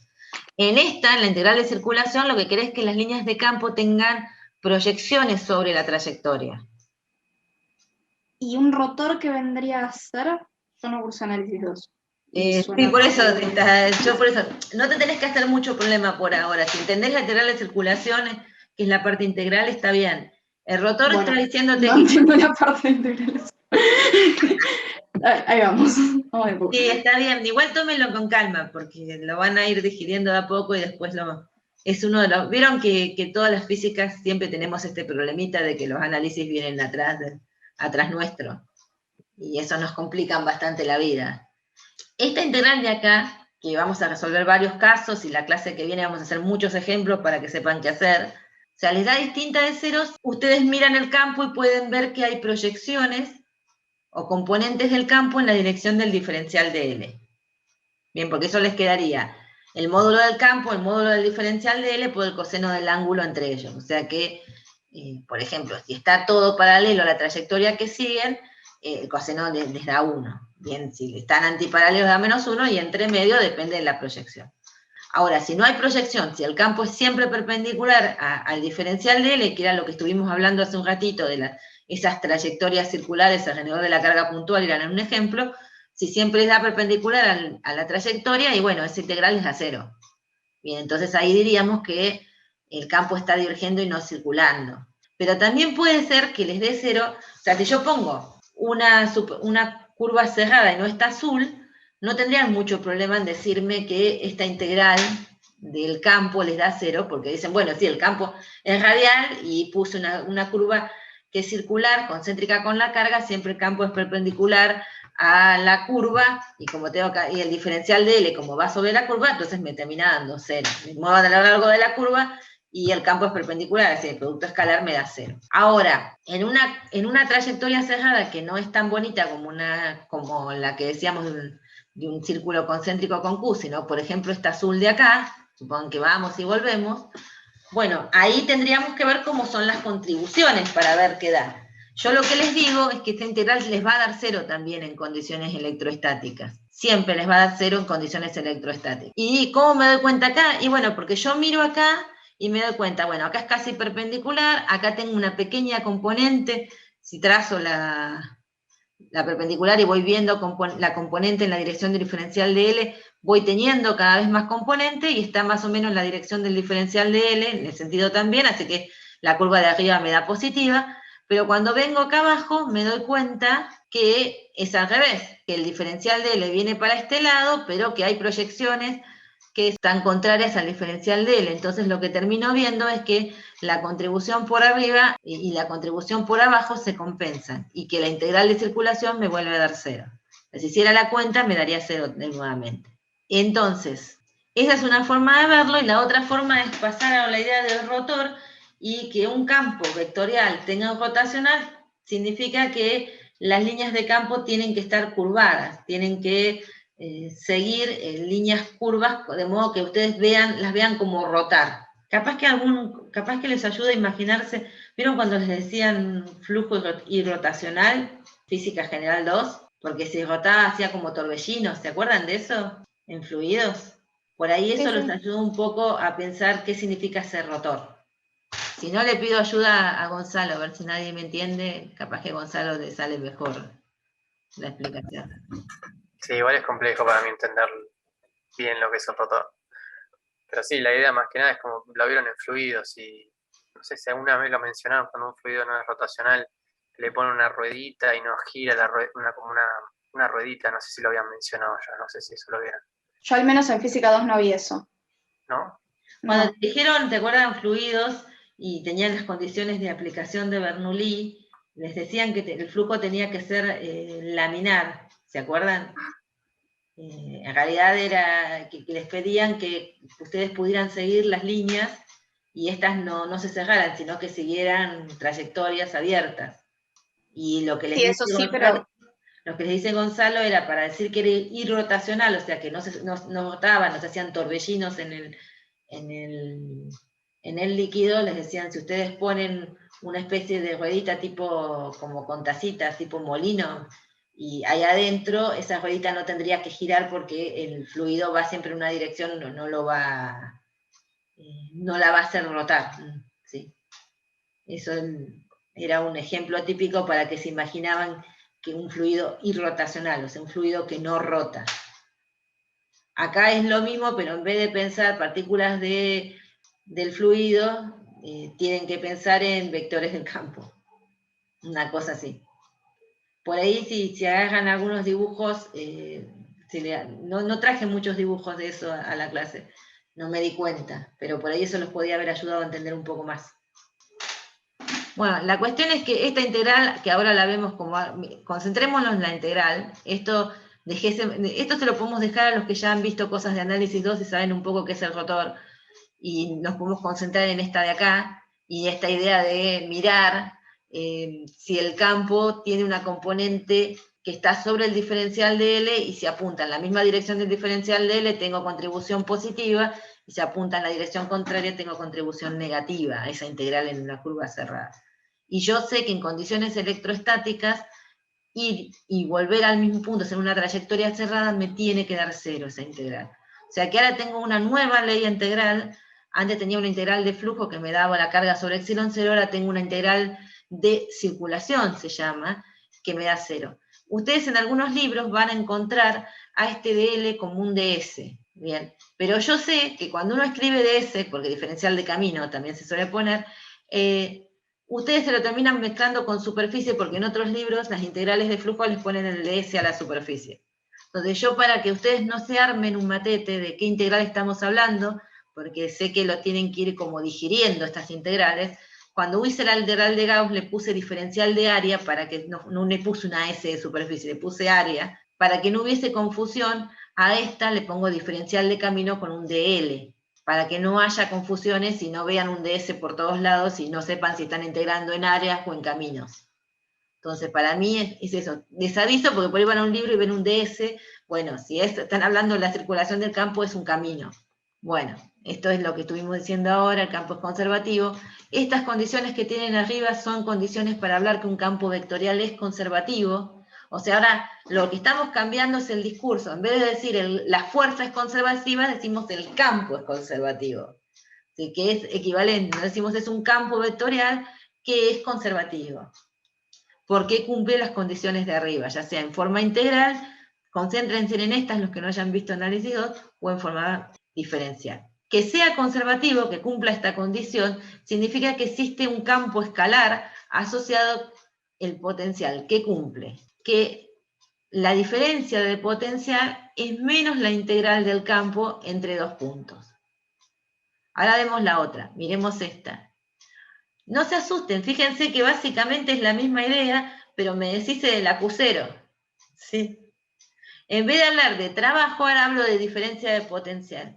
Y la integral esta, que aparecía en el trabajo, me aparece sin el acusero. Entonces, ahora hablo, en vez de fuerza conservativa, de campo conservativo, y en lugar de hablar de trabajo, hablo de variación del potencial. El potencial es un campo escalar. ¿Qué significa que es un campo escalar? Que, bueno, ahora lo muestro, que le asigna a cada punto un valor escalar, y es una función continua. O sea, cada punto tiene un valor escalar y tiene que ser continuo. O sea, venir por derecha y por izquierda a ese punto nos tiene que dar lo mismo. Otra forma de escribir esto mismo es la forma diferencial, y decir que el campo es menos el gradiente del potencial. El gradiente, acá hay una estrellita, está escrito acá abajo en coordenadas cartesianas. ¿El gradiente ya lo vieron en análisis 2? Yo creo que sí, ¿no? No, recién, No. recién No, empezaron, recién ni empieza. llegamos. Pero, Dios. Bueno, hay dos formas. Ninguna de estas cosas las vieron en el libro, ya las van a ver. Hacer esta integral o calcular el gradiente. El gradiente es tomar un campo escalar y hacer derivadas, y eso nos da un vector. O sea que, fíjense que yo acá estoy igualando escalar con escalar. El potencial es un escalar y la integral de circulación del campo eléctrico, como lo era también la integral de trabajo, son escalares. Bien, porque este producto escalar me queda la integral de por dl por el coseno del ángulo que forma. Ahora, cuando lo escribo de esta forma, lo que estoy es, si yo conozco el potencial, calculo el gradiente, que ahora les cuento medio cómo es la cuenta, le cambio el signo y me da el campo. Esa es una cuenta. Ahora, este gradiente es hacer las derivadas en X, por ejemplo, si están en cartesianas, en X, en Y y en Z, del potencial. O sea, ustedes van a tener que tener un potencial, supónganse en el espacio, que dependa, en cartesianas en X y Z. Entonces yo derivo con respecto a X, con respecto a Y, con respecto a Z, y me sale cuando derivo respecto de X me sale la componente X, cuando derivo respecto de Y me sale la componente Y, cuando derivo respecto de Z me sale la componente Z. Cuando trabajo en las otras coordenadas, que son las esféricas y las cilíndricas, tengo que ver cómo se escribe el gradiente, porque no se escribe así de fácil, no es derivar respecto de R, de t, de phi de una, tiene una expresión. Eso no se preocupen, porque los pocos casos que vamos a considerar, se los voy a dar como ejemplos cómo se hace, así no se lo saben hacer. Por lo pronto, el de cartesianas es el más fácil, porque sabemos, derivo respecto de X me da la X, derivo respecto de Y me da la componente Y, y derivo respecto de Z me da la componente Z. Entonces, si conozco el gradiente es un vector. El gradiente es un vector, pero no es un vector cualquiera, se llama la máxima derivada direccional, porque cuando ustedes están en funciones de varias variables, ya no dicen que hay una derivada, o sea, tienen que, por ejemplo, si quisieran encontrar un máximo, y no pueden decir, bueno, busco la derivada respecto de X, porque tienen que ver, no solo moverse en la dirección del eje X, sino capaz que moverse en la dirección del eje Y, si tienen algo que está en dos dimensiones. Entonces, cuando aumentan la cantidad de variables, las derivadas que tienen, ya tienen que decir en qué dirección van a ser la derivada. El gradiente es una de esas derivadas, una de esas direcciones, pero es la más importante, porque es la dirección, el gradiente sin signo, es la dirección de máximo crecimiento de la función. O sea, la dirección que les da el vector gradiente es la dirección en la que crece más la función. Así que el signo negativo les estaría diciendo la dirección en la que decrece más la función, ¿no? Porque si crece más para adelante, entonces signo negativo nos dice, bueno, tienen que ir para atrás, entonces decrece para aquel lado. Entonces, el gradiente es una derivada, en X, en Y, en Z, para el caso de las cartesianas, que es la más fácil, y es un vector, o sea, el gradiente es derivar la función potencial, o sea, el potencial es una función en el espacio, o sea que va a depender de al menos las tres coordenadas que ustedes usen para describir el espacio. Y es una función escalar, a cada punto le asigna un valor escalar. Si ustedes quieren ver cómo se relaciona con el campo eléctrico, derivan al potencial utilizando la expresión de gradiente en las coordenadas que correspondan y les van a dar el vector campo eléctrico. Así que el gradiente es un vector. Yo acá abajo les dejo la definición en cartesianas. Si no es en cartesianas, te la vamos a mostrar como ejemplo antes. Bueno, yo acá digo, el potencial es una función escalar. ¿Y qué ventajas tiene eso? Bueno, que cuando hagamos cuentas, se me acabó el tiempo, que cuando hagamos cuentas con el potencial, las cuentas son con escalares, o sea que si yo tengo que integrar el potencial, no me tengo que estar preocupando como cuando hicimos los ejemplos, vieron, de campos eléctricos, de distribuciones, que teníamos que ver hacia dónde apuntaba el R, y ver que hacíamos las descomposiciones, y decíamos tal componente se anula, todas esas cosas que analizábamos para poder resolver campos de una distribución, cuando vamos con el potencial, como es un escalar, se suma derecho viejo a los escalares. Entonces eso nos simplifica mucho, porque uno, si logra encontrar el potencial escrito en el espacio, puede encontrar el campo eléctrico, que es lo que dice acá. Si yo conozco B, puedo encontrar E usando el gradiente. Ahora, la viceversa es, si yo conozco E, resolviendo esta integral, puedo calcular una diferencia de potencial. El punto B podría ser un punto arbitrario, R, y el punto A tendría que ser una referencia.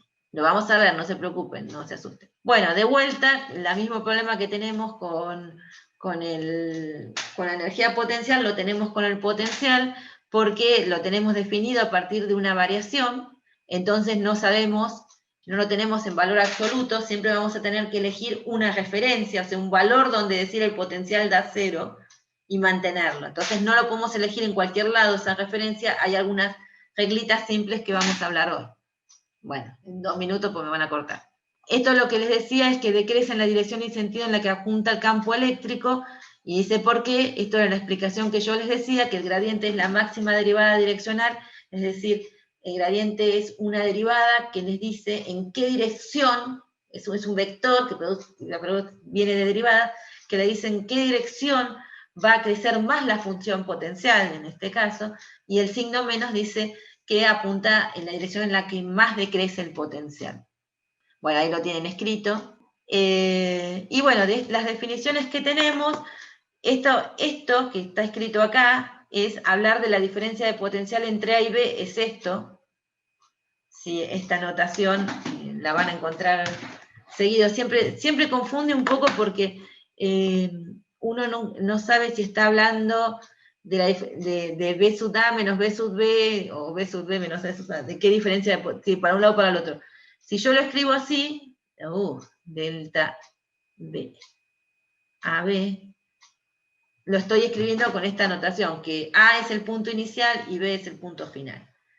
Y si miran las expresiones, fíjense que delta AB es igual a esta integral, pero si a esto lo multiplicamos a esto lo dividimos, lo multiplicamos por Q0, nos llegaría a esta integral de acá arriba, que es menos la variación de la energía potencial, que con el signo menos se me va, entonces me termina, y paso el Q0 dividiendo, entonces yo puedo reescribir a la diferencia de potencial entre A y B como la diferencia de energía entre A y B dividido la carga 0.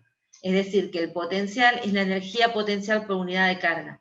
O sea, esta relación sale de multiplicar por Q0 esto y esto, con lo cual llegamos a que esto es menos el trabajo, o sea que esto es la variación de la energía potencial, y pasando después el Q0 dividiendo. Entonces, el potencial no es otra cosa que la energía potencial por unidad de carga.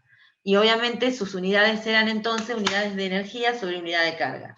Unidades de energía en el MKS serían joules, que son newton por metro, sobre coulombio, que es la carga. Vamos a tratar de ver si con el ejemplo nos ayudamos un poco, con esto de la idea de gradiente y todo eso. Lo amarillito, ven, dice, se coloca una carga Q positiva en una región donde existe un campo eléctrico. Las flechas azules representan un campo eléctrico, E, y lo amarillito es la carga Q positiva. Y les preguntan, tenemos que elegir cuál de estos casos es el correcto. Entonces dice, la carga se acelera desde, y tienen opciones, mayor a menor potencial eléctrico, y de menor a mayor energía potencial, después va de menor a mayor potencial, de menor... Entonces empieza a comparar si vamos de menor a mayor o de mayor a menor en el potencial eléctrico, y después habla de la energía potencial. Lo tenemos que elegir alguno de los 4 casos. Vamos primero a analizar cómo es el potencial. ¿Qué lado, izquierdo o derecho, mirado ustedes en la pantalla, piensan que tiene menor potencial? Así sabemos hacia dónde se acelera. ¿El derecho? Del derecho, porque para ese lado apunta al campo. Entonces, B1, el lado izquierdo, tiene mayor potencial que B2. Eso hace que nos quedemos con la primera y la última, ¿no? Porque va de mayor a menor potencial. Primero, no hay que definir dónde es 0 la energía potencial. En principio no, porque si estás comparando el lugar hacia donde decrece, o sea, el 0 del potencial les agrega una constante, digamos, o sea, que en principio no conocer la referencia no nos genera tanto conflicto, si vas a comparar un valor con el siguiente, ¿sí? Porque estás haciendo como un delta de potencial, y la referencia se te anula, o sea, se te simplifica. Ahora, si vos querés saber el valor de potencial absoluto, sí necesitas definir la referencia. Pero decir para dónde crece o para dónde decrece, no. Entonces, fíjense, si vamos de mayor a menor potencial, porque se va a acelerar esa carga positiva en la dirección del campo, podría ser la primera o la última, la 1 o la 4. Entonces ahora tenemos que mirar la segunda parte. La primera dice de menor a mayor energía potencial, y la segunda dice de mayor a menor energía potencial. Entonces, ¿quién tiene más energía potencial? ¿El punto B1 o el punto B2? O sea, ¿a la derecha o a la izquierda? Vamos a B1 tiene mayor. B1 tiene mayor.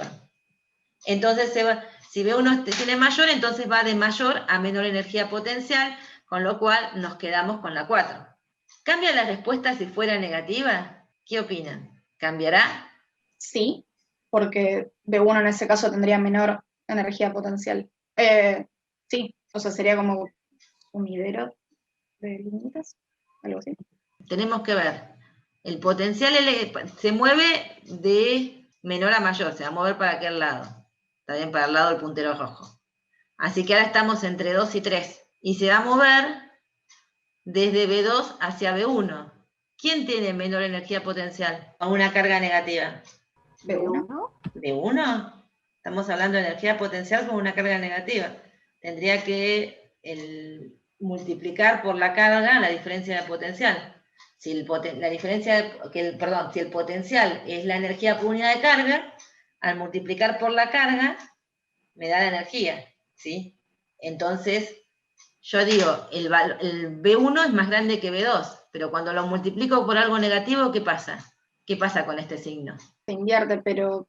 Y me daría un valor más grande el módulo, pero más negativo. Más negativo significa menor. Ay, cuando haces el cociente con esa carga, estás hablando de la carga que genera el campo, no la carga de prueba. Claro, sí, la carga de prueba es para dividir, o sea, por eso es la energía por unidad de carga, porque sería la energía que está generando mi campo por unidad de carga. Si yo pongo una carga ahí, tendría la energía que... Ahora, si pongo una carga negativa, me da vuelta los signos. Así que la opción es la tercera, porque es negativa. Es tramposo, ¿vieron el problema? ¿Se conserva la energía? Ahora. Sí, porque hay solo fuerzas conservativas. Porque hay solo fuerzas conservativas, perfecto. ¿Y qué ocurre con la energía cinética de la carga? Puede ser que como no tengamos el agente externo, la variación no sea 0. Perfecto, van a tener una variación. Si lo soltamos va a aumentar. O sea, se acelera, claro, sí. Porque ustedes están, así que aumenta. ¿Qué es una superficie equipotencial? Una superficie equipotencial es una región en la cual nosotros decimos que el potencial es constante sobre esa superficie. Les hago una pregunta mirando esta expresión de acá. Si el campo es nulo en una dada región del espacio, o sea, este lado es 0, ¿qué me dice del potencial? ¿Será nulo? Yo les digo, mido da 0. El potencial es una constante. Perfecto. Cuando hago las derivadas me da 0. Esa es la lógica del gradiente. Ahora, el potencial es una constante en una región que vamos a llamar equipotencial. Sobre esa región equipotencial, si uno lo multiplica por una carga que quiere mover, le va a dar que no hay variación de energía, o sea, no tenemos que hacer trabajo. Así que ya estuvimos viendo equipotenciales. Pero lo importante es, lo pueden decir, bueno, no hay variación de energía. La otra es ver que el campo, la integral del campo escalar diferencial de L, al ser una equipotencial, el delta B les tiene que dar 0, o sea que la integral del campo escalar diferencial de L les tiene que dar 0. Eso quiere decir que el campo es siempre perpendicular a esa superficie y no puede tener componente tangente. Componente tangente del campo una superficie significa que el campo tenga alguna inclinación, dicho así en forma, como se la explicaría un nene de jardín, y la flechita del campo no tiene que hacer sombra sobre la superficie. ¿Sí? No tenemos que tener componente sobre la superficie. Entonces no tenemos componente tangente, el campo es perpendicular a una equipotencial. Entonces la forma de a veces hacer los dibujos de las equipotenciales es conocer las líneas de campo e ir trazando el dibujo de modo que les quede perpendicular. Obviamente el trabajo de la fuerza eléctrica sobre una superficie equipotencial es 0, y bueno, uno puede pensar en superficies equipotenciales de una carga puntual, y estas ya a esta altura las venimos charlando desde hace como media hora, son esferas concéntricas. Acá están dibujadas la carga puntual y tienen las esferas concéntricas azules. Acá es una carga positiva, si fuera negativa es lo mismo, las flechitas irían para adentro. Y para un dipolo, ¿se acuerdan que el campo de un dipolo tenía esta forma? ¿Se acuerdan que los dipolos son cosas que nos importan mucho? De hecho, hoy tenía planeado hacer una cuenta con dipolos que no llegamos, pero para el campo de un dipolo, acá tienen la carga negativa, la positiva, las líneas de campo, Y si yo tengo que encontrar una equipotencial, tengo que encontrar aquella superficie en la que el campo es siempre perpendicular. Entonces, si miran la línea azul que está marcada acá en el medio, esta es una equipotencial. Porque fíjense que exactamente cuando la cruza, el campo se pone perpendicular. Viene como curvadito, pero si trazan la tangente a la curva, a la línea de campo, van a ver que les queda perpendicular. Si quieren encontrar otras equipotenciales, tienen que aplicar esa lógica, trazar las tangentes a las líneas de campo y van tomando las regiones perpendiculares. Acá, a grosso modo y muy feo, está un intento de tangente, bien buscando unas equipotenciales para un dipolo. Hay más que las pueden encontrar en los libros para verlas mejor dibujadas que como intenté yo. No, y esto ya es la referencia. Total, el martes que viene seguimos hablando. Entonces, pasamos de hablar de energía y trabajo de la fuerza eléctrica, o sea, y fuerza conservativa, a hablar de campo conservativo, y al asociar al campo, o sea, a la fuerza conservativa le asociamos una energía, al campo le asociamos una función potencial. Esa función potencial es un escalar, me permite obtener el campo si yo conozco con las derivadas. Si yo conozco el campo, puedo sacar la diferencia de potencial. Tiene características que me habla de cómo serían, que podemos tener superficies sobre la cual el potencial es constante, y en cuyo caso no hacemos trabajo para mover cosas en esa superficie, y esas las encontramos tales que el campo sea perpendicular a la superficie. Nos queda hablar, pero ya si tuvieran que empezar la 3 ya tienen para empezar, nos queda hablar de la referencia. O sea, esto que dijimos, yo tengo que elegir el cero, ya sea de la energía potencial o del potencial. Es lo mismo, si elijo el cero del potencial, estoy, como el potencial de energía por unidad de carga, también estoy eligiendo el cero de la energía potencial en ese punto. Pero el tema es dónde lo elijo. Lo elijo en el infinito, como lo hacía con la fuerza gravitatoria. ¿Se acuerdan que decíamos que la energía gravitatoria era cero en el infinito? Lo elijo en un punto específico, y bueno, eso va, en este caso va a ser un poquito más complejo y va a depender de las distribuciones de cargas que tengan. Cuando hablábamos de fuerzas gravitatorias, allá lejos en general 2, uno hablaba de cuerpos celestes y se los imaginaba esféricos, y eso les permitía decir cero en el infinito. Bueno, acá con la fuerza eléctrica puede ser un alambre, una esfera, un plano, y para ello voy a tener que poder definir un cero que no me traiga problemas. El que no me traiga problemas va a ser parte de lo que vamos a iniciar la clase siguiente. Y corto acá, ya perdonen que me pasé. Tengo una duda respecto a lo de circulación de campo. ¿Tiene otro nombre? Porque recién lo estaba buscando en el libro y no me parecía. Por ahí. Integral de circulación del campo eléctrico. Lo estaba buscando en el CIAS. Por ahí te lo relaciona con trabajo de la fuerza eléctrica, que era lo primero que te dice, porque viste que yo cuando te hablé del trabajo de la fuerza eléctrica, en un momento te lo escribí como Q0 por la integral del campo. Entonces capaz que te lo viene definiendo ahí, como por ahí con la lógica que les dije al principio, antes de pasarnos al concepto de campo, hablarlo como fuerza. O sea, algo más parecido a General 2. No me acuerdo de otra. ¿Vos, Gonzalo, que le digan de otra forma a la circulación del campo? No, o sea, es una integral de línea después de todo, no Sí. sé. Más que eso, no. Que sale de que esa integral de línea se puede escribir como un rotor. Un rotor también son derivadas, chicos, para los que no vieron análisis 2, esa cosa que parecía horrenda es hacer el producto vectorial de la derivada respecto, por ejemplo, en cartesianas de x y z, y la función. Pero no se hagan mucho matete por eso, no creo que calculemos demasiados. Es una integral de línea en un camino cerrado, básicamente sería eso. Sí. De un campo, ¿no? Sí, yo creo que en algún momento debe decir circulación, pero por ahí no lo pone como en el índice como una sección. Por ahí habla del trabajo, de la fuerza eléctrica, habla del que el campo eléctrico es conservativo, o habla de la definición de potencial. Sí, y el símbolo capaz lo podemos buscar, es el símbolo de la integral con un circulito en el medio, y abajo, no sé, el nombre de la curva C a veces se pone. Claro. Si lo ven así, fíjense que eso es la circulación básica. Pero es una integral de línea que tampoco vieron, me parece, No, todavía en no. un camino cerrado. La integral de línea significa hacer la integral de ese producto escalar, entonces están prestando atención de la proyección del campo en la dirección sobre la curva, digamos. Igual, viste que esto pasa, esto es porque al principio tenés que hacer varias definiciones y bueno, eso agota, pero después cuando ves los ejemplos, uno se calma un poco con todo esto. Pero... Sí, además si no lo vieron todavía no tiene mucho sentido para mí meterse porque no lo vieron. No saben lo que es gradiente, no saben qué sé yo. Sí, todavía no vieron ni gradiente, así que... Pero no tenemos muchas opciones. O sea, contarles un poco con los dedos qué es y enseñarles a hacer la cuenta y confiar en que después lo sabrán formalizar mejor. Claro. Entrarnos más en el concepto. Igual se acuerdan que nosotros decíamos que, por lo menos yo les decía que el enfoque de General 3 no era tanto un formalismo matemático, sino entender la física de los problemas. Por eso física general, digamos. La profundización en el formalismo se tiene que dar en electro. Claro. Y ahí sí van a tener herramientas matemáticas para encararlo mejor. Todas las físicas generales tienen este problemita, ¿viste? Da general 1 no saben derivada, da general 2 no saben integrales en 3 dimensiones. Da general 3 no saben, te encontrás siempre con este problemita. Sí, están desfasados. Sí. Para físicos y astrónomos creo que tienen ese problemita.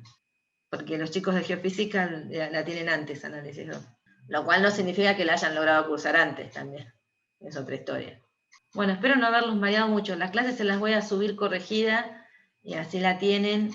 Mañana es feriado, así que disfrútenlo. Y el viernes todavía tienen, de acuerdo al cronograma, que seguir con la práctica 2, así que ahí tenemos un poquito más de tiempo para ver los ejemplos y demás antes de empezar la 3, o sea, la clase siguiente. Y les debo, ¿se acuerdan que en la proposición original de cómo iba a ser la materia, yo les dije que les iba a subir algunos cuestionarios así, tipo multiple choice para contestar y que ustedes fueran viendo cuándo entendían, que no van con notas, o sea, a mí me interesaba que los hicieran, no que los hicieran perfectos. Entonces, es una autoevaluación y para mí es para ver si están siguiendo la materia. Eso se los debo, no tuve tiempo todavía de subirlos. Bueno, chicos, los tengo que dejar porque tengo la tesina en 10 minutos más o menos. Nos vemos, Bueno, profe. dale, Gracias. Nos profe, vemos, gracias. hasta la próxima.